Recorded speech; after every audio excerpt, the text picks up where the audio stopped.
Здравствуйте! В данном обучающем видеоролике мы рассмотрим, что делать, если пациент не явился на лечение к врачу. В поле действия имеется функция, где указывается причина, почему пациент не будет принят лечащим врачом. Вы видите это на экране. После нажатия на данный знак появится поле, где можно заполнить причину, по которой пациент не будет принят. Например, пациент не явился на лечение к врачу. После заполнения нажимаем на кнопку «Сохранить». В результате будет выдано сообщение, где говорится, что пациент успешно отменен и что он не будет принят. Далее данный пациент попадает в список пациентов со статусом «Не принят», как вы видите на экране. В главном меню выбираем данный список.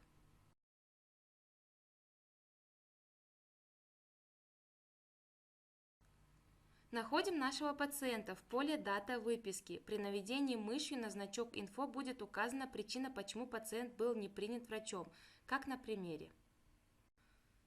Если пациент спустя некоторое время явился на лечение, мы можем его принять. В поле действия заходим повторно в то же меню и удаляем наш предыдущий комментарий, как показано на примере.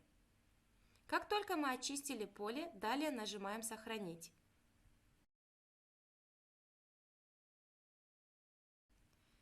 Мы увидим сообщение, что с пациента снят статус, по которому он был отклонен. Теперь мы можем его принять.